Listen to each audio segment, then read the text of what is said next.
What if I told you that behind the glitter of crystal chandeliers and the rustle of silk dresses lay one of the most brutal systems of exploitation in human history? We are accustomed to viewing the Victorian era and the Gilded Age as a time of exquisite balls, noble gentlemen, and refined ladies whose lives seemed like an endless celebration. However, this glittering facade was held up by those who became invisible as soon as they put on their uniforms, and whose lives turned into an endless cycle of serving the desires of others. While the owners of the mansion slept in warm beds, another life continued in the cold corridors and damp basements, full of fear, hard work, and absolute loneliness. Watch the video to the end to find out how one broken cup could ruin a young girl's fate and why the silence of the night in a wealthy home was scarier than any noise. Are you ready to learn the truth about people who became ghosts in their own lifetime, disappearing into the walls of the houses they served? The main rule for any maid in a wealthy Victorian-era home was to be completely invisible to the owners and their guests. The girl had to do her job flawlessly, but at the same time disappear as soon as a member of the family appeared on the horizon. This created tremendous psychological pressure, as a person was required to be everywhere, but exist nowhere. If a maid accidentally encountered her employer in the hallway, she was required to immediately turn to face the wall and freeze until he had passed. Such a life required complete suppression of one's personality, feelings, and even natural human reactions. Women lived for years in a house where they knew every crack in the parquet floor, but remained strangers to the people to whom they gave their youth. Their names were often replaced with ones more familiar to their masters, erasing the last remnants of their individuality in connection to their past lives. They became a function, a set of actions, a mechanical doll that maintained comfort but had no right to a voice of their own. This invisibility was especially difficult for young girls who were just beginning their journey in service and still remembered the warmth of their family homes. They had to learn to suppress laughter, tears, and even moans of fatigue because showing emotion was considered unprofessional and insolent. In huge mansions filled with people, they felt lonelier than in an empty desert, surrounded only by the cold glare of someone else's wealth. Their every step was controlled by strict rules that regulated not only their work, but also how they should stand, look, and breathe. The night hours were a time of particular hardship, when the house fell asleep and the duties of the night servants only began or continued. At this time, the feeling of detachment from the world became particularly acute, turning the huge halls into the setting for a personal tragedy. The silence was deafening, and the shadows cast by the candles created frightening images, heightening anxiety and feelings of insecurity. The woman was left alone with the huge sleeping organism of the house, which required constant attention and care. The physical strain was compounded by constant nervous tension, because any mistake could cost her her job, and therefore her livelihood. The fear of making a mistake became a constant companion, poisoning every minute of wakefulness and even the few hours of sleep. A broken plate or a stain on the tablecloth was perceived not as a minor annoyance, but as a catastrophe capable of destroying a life. This tension wore down the nervous system faster than heavy buckets of coal wore down the back. Sometimes the only salvation was faith or rare letters from home, which were reread hundreds of times by candlelight.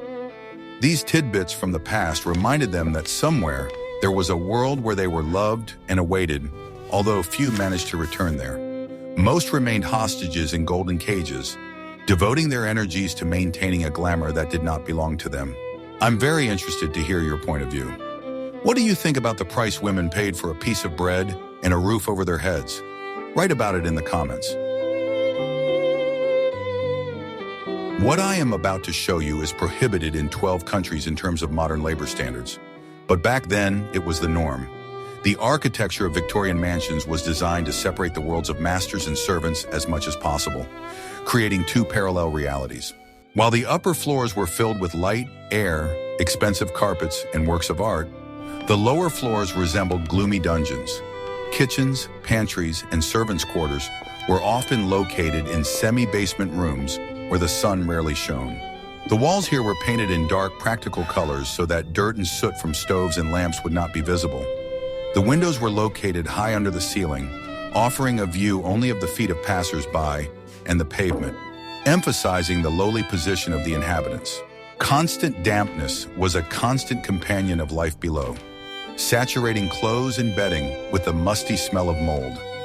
In winter, it was cold here, and in summer, it was unbearably stuffy from the working kitchen stoves, creating hellish working conditions.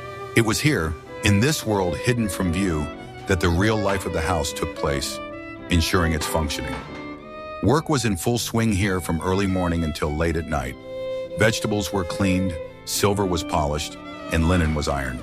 Noise, steam, and the smells of food and soap filled the narrow corridors, creating a striking contrast to the silence and sense of perfume upstairs. It was a complex mechanism, every cog of which had to work perfectly to ensure serenity upstairs. The servants' staircases were narrow, steep, and often without railings, making them dangerous to navigate, especially with heavy trays or buckets. Architects saved space at the expense of staff comfort and safety, considering it a secondary issue. Many injuries and falls occurred on these black staircases, hidden behind secret doors in the paneling. But even a broken leg was not always a reason to take time off if there was no one to replace the injured person. The rooms where the maids slept were often located either at the very bottom, next to the kitchen, or at the very top, under the roof. The attic rooms were cramped, freezing in winter and scorching in summer from the sun heating the roof. Several people could live in one small room, sharing narrow beds and a space devoid of any comfort. There was virtually no personal space. Even in sleep, a person could not be alone with themselves. The furniture in the servants' rooms was old, discarded from the master's quarters, often broken or dilapidated. Hard mattresses stuffed with straw or horsehair did not allow the tired body to rest properly after a 16-hour working day. Instead of wardrobes, simple hooks on the walls or chests were often used to store their few belongings. They had to wash with cold water from a jug, as hot water was a luxury reserved for the masters. But the worst thing was not the lack of sunlight, but how strictly regulated the life and reputation of a woman who found herself in this world were. In the next chapter, you will learn how a single sheet of paper could become a death sentence for a young girl. What if I told you that a person's entire life could depend on a piece of paper written by someone else in a couple of minutes? In the world of Victorian servants, there was a document that possessed truly mystical and terrifying power. A letter of recommendation, or, as it was called, a character reference. Without this letter, it was absolutely impossible to find employment in a respectable household. It was a passport, a ticket to life, and a guarantee of survival. Losing a recommendation or receiving a bad reference meant social death, an instant fall to the very bottom of society. The owners were well aware of the power they wielded over their servants thanks to this system of recommendations. The threat of leaving without a reference was the most powerful lever of pressure, forcing them to endure any humiliation and injustice. A woman could work flawlessly for years, but one outburst of anger from her mistress could ruin her entire future. This created an atmosphere of total fear and dependence, where the servant was completely powerless against the whims of the employer. The reference had to confirm not only the girl's professional skills, but also her moral character, honesty, and sobriety. Any hint of loose behavior, insolence, or dishonesty closed the doors of all respectable houses forever. Rumors spread instantly in the narrow circle of high society, and a black mark on a maid's reputation became indelible. A girl with a tarnished reference had no choice but to work in the most low-class establishments or as a prostitute. Young and attractive girls were particularly vulnerable, as they often became the object of attention of the master's sons or the masters themselves. If tragedy struck and the girl became pregnant, she alone was always to blame. She was immediately dismissed without a reference, thrown out onto the street in disgrace, and without any means of support.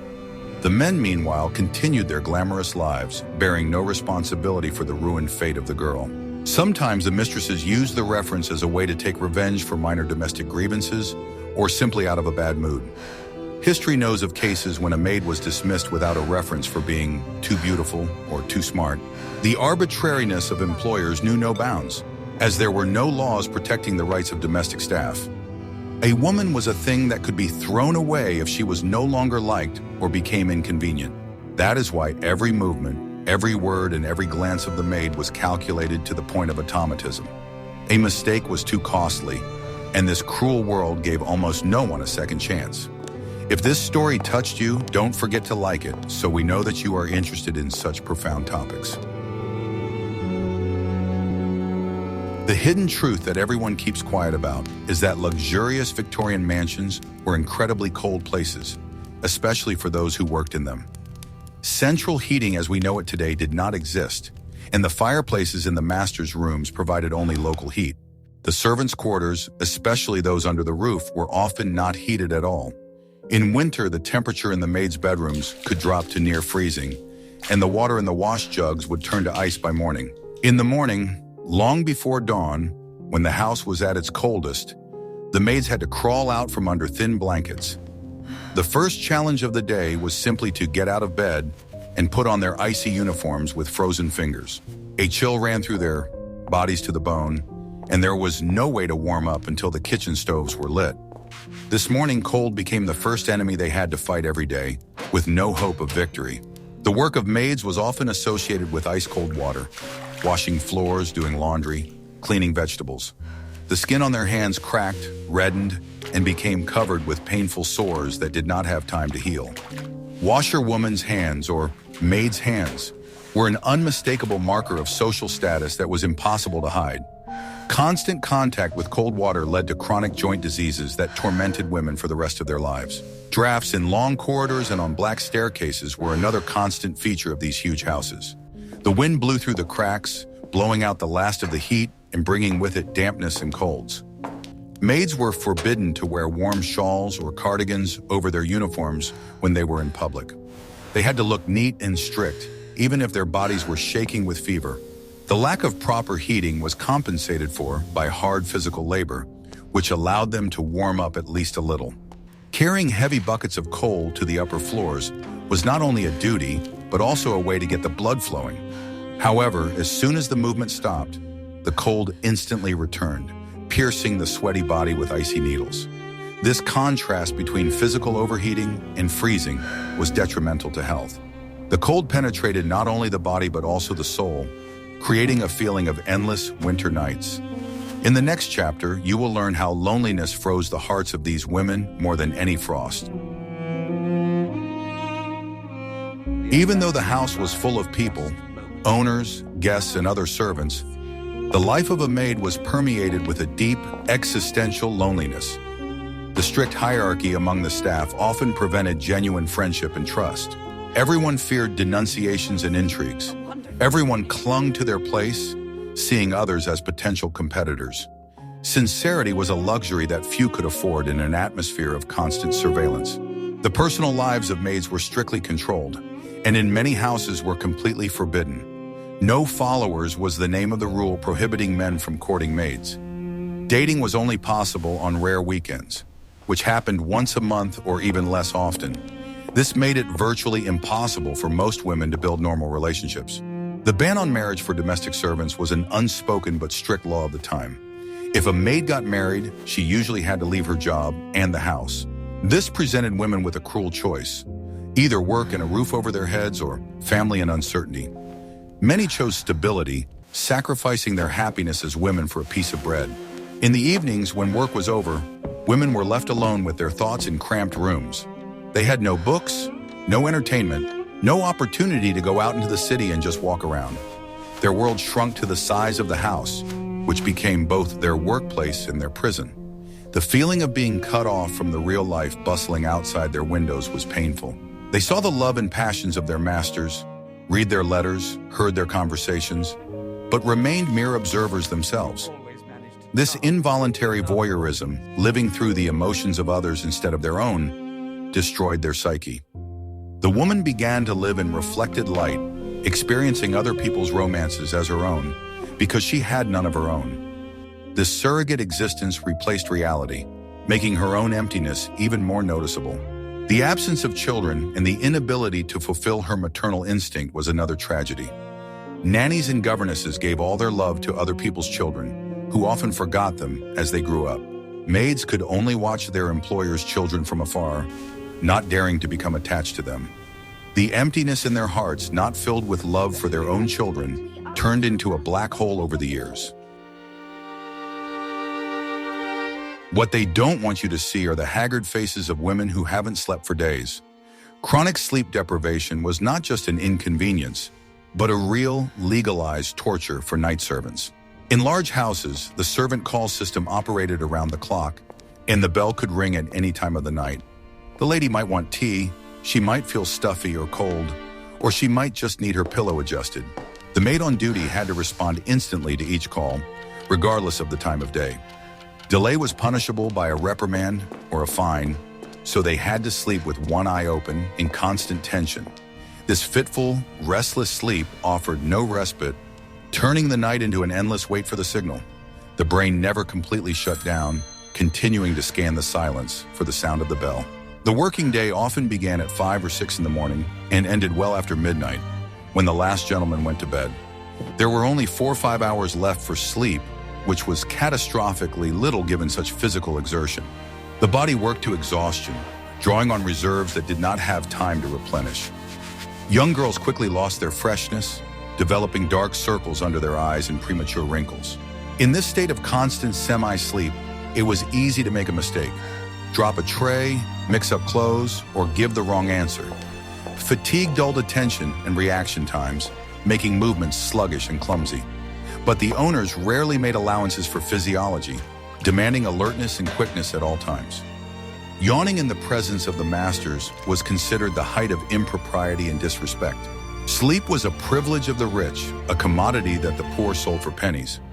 In the next chapter, we will talk about what this work consisted of, for which people sacrificed sleep and health. How many hours of sleep do you think a person needs for hard physical work? The daily work of night and morning servants was an endless cycle of dirty and heavy duties. One of the main tasks was to light the fireplaces and stoves throughout the house before the owners woke up. This meant not only lighting the fire, but also cleaning out the ashes, bringing in heavy buckets of coal, and polishing the fireplace grates. This work was dirty. Soot got into the skin and clothes, and it was extremely difficult to wash off. Cleaning shoes was another monumental task, especially in the autumn and winter slush. Dozens of pairs of boots, shoes, and boots had to be polished to a mirror shine every morning. Dried dirt was scraped off with stiff brushes, the leather was rubbed with wax, and all this was done by hand, often in poor lighting. Hands turned black from the cream and became rough from constant friction. One of the most unpleasant and humiliating duties was emptying chamber pots and removing waste. Sewers were far from ubiquitous, and every morning began with a round of the bedrooms with buckets. The smell, the need to touch other people's waste, the disgust that had to be suppressed, all this was part of the morning ritual. It was done invisibly via the back stairs, so as not to offend the eyes and noses of the masters. Washing clothes in those days was hard labor that took several days a week. Huge vats of boiling water, caustic soap, heavy wet sheets that had to be wrung out by hand. All this fell on the shoulders of the laundresses and maids. The steam in the laundry room was so thick that you couldn't see your hand in front of your face, and the humidity destroyed your lungs. The laundry had to be snow white. Any stain was considered a defect. Cleaning the huge rooms with carpets, heavy curtains, and lots of knickknacks required not only strength, but also precision. Dust was wiped everywhere, even where it was not visible, and the floors were waxed until they shone. The maids crawled on their knees, rubbing the parquet, which led to a professional disease, bursitis of the knee joints, or maid's knee. Polishing silverware and copper utensils could take hours of monotonous work. Various chemical pastes and powders were used, which corroded the skin of the hands and caused allergies. Every fork and every spoon had to shine, reflecting the candlelight at a dinner party. It was a never-ending process. The silver tarnished and had to be cleaned again and again. The servants were invisible witnesses to the whole life of the house, from the most exalted moments to the lowest falls. They knew about their master's financial problems before the bank did, hearing snippets of conversation and seeing unpaid bills. They knew about the infidelities of spouses, finding other people's belongings, letters, or noticing traces on clothing. These secrets weighed heavily on them, making them unwitting accomplices to other people's lies. Silence was the golden rule. Hear everything, see nothing, say less. A talkative maid did not stay in her place for long, so the ability to keep one's mouth shut was valued no less than the ability to polish silver. But knowing secrets created a strange, distorted power of servants over their masters. A maid's glance could tell her mistress more than any words, reminding her that her secret was known. Sometimes servants became confidants, shoulders to cry on, for ladies when no one else was around. At such moments, the social distance was reduced, but only for a moment, only to be restored to its previous extent the next morning. This emotional closeness was deceptive and often traumatic, as it was not mutual. The masters poured out their hearts, but they were completely uninterested in the hearts of those who listened to them. Family scandals, inheritance disputes, problems with children. All this happened in front of the staff. The servants saw the true face of noble society when the mask of propriety slipped. They knew who drank in secret, who gambled away their last money, and who was cruel to animals. This contrast between public image and domestic reality gave rise to cynicism. Hard labor and poor living conditions quickly took their toll on women's appearance and health. By the age of 30, many of them looked like old women, hunched backs, varicose veins, ruined teeth, and poor eyesight. The beauty and freshness that could have helped them marry well faded away in stuffy rooms and steamy laundries. Their youth burned away in kitchen stoves, leaving no trace. The servants' food was often meager and monotonous. Porridge, bread, tea, and leftovers from the master's table, which were often no longer fresh. Vitamin deficiency led to anemia and skin and hair problems. Teeth were ruined by lack of care and poor nutrition, and dental care was unavailable to the poor. A toothless mouth was a common feature of middle-aged maids. Constant inhalation of coal dust and smoke caused chronic bronchitis and asthma. The lungs became clogged with soot, voices became hoarse, and a persistent cough developed. Tuberculosis was the scourge of the time, wiping out entire floors of servants. A sick girl was simply dismissed and sent home to die or to a hospital for the poor. Their feet, which had to stand for 14 to 16 hours a day, became deformed and swollen. By evening, their shoes became tight, and every step caused pain. Varicose veins were an occupational hazard, hidden under long skirts and thick stockings. The lack of sunlight made their skin pale and unhealthy, and a basement tan was a distinctive feature of servants. Their eyes, constantly strained by working in dim light, watered and reddened. Glasses were expensive, so many worked almost by touch, risking damaging expensive items. What happened to these women when they became too old or sick to work? Social Security, pensions, or old age benefits were virtually non-existent at the time. The fate of an elderly servant who had not saved any money and had no family was tragic. She faced poverty, dependence on the mercy of distant relatives, or worst of all, the workhouse. The workhouse was a bogeyman for all the poor in Victorian England, a place where those who had nowhere else to go ended up. The conditions there were like a prison. Families were separated, the work was hard, the food was scarce, and the uniforms were humiliating. Ending up there meant admitting complete defeat in life and losing the last remnants of dignity. Many preferred to starve to death on the streets than live in a workhouse. Some old servants who had worked for the same family for decades could count on the mercy of their masters. They might be given a small room in the house or on the farm in a small pension. But this depended entirely on the goodwill of their masters, not on the law. Often, new heirs, upon coming into their rights, got rid of the old junk in the form of elderly nannies and butlers. Those who managed to save a small amount of money could rent a room and try to earn extra money by sewing or doing light cleaning. But a lonely old age in a cheap cubbyhole was a sad end to a life spent in luxurious palaces. The contrast between a past full of glamour, albeit someone else's, and a miserable present was striking. Many died in hospitals for the poor, in shared wards without family or loved ones nearby. They were buried in mass graves, as there was no money for a proper funeral. The names of those who had supported the great houses for years were erased from memory faster than dust from furniture. We have opened a door into a dark world hidden behind the facades of Victorian luxury. It was an era of great achievements, but also of great inequality, where some lived off the life force of others. The fates of night servants, these invisible guardians of the hearth, are full of drama and quiet pain that echoes through the centuries. Their sacrifice was silent, but no less significant for that. What other secrets of the past would you like to uncover with us? Write in the comments about the topics that interest you, whether it's the history of everyday life, forgotten professions, or the fates of women in different eras. And of course, subscribe to the channel so you don't miss out on new journeys into the depths of history.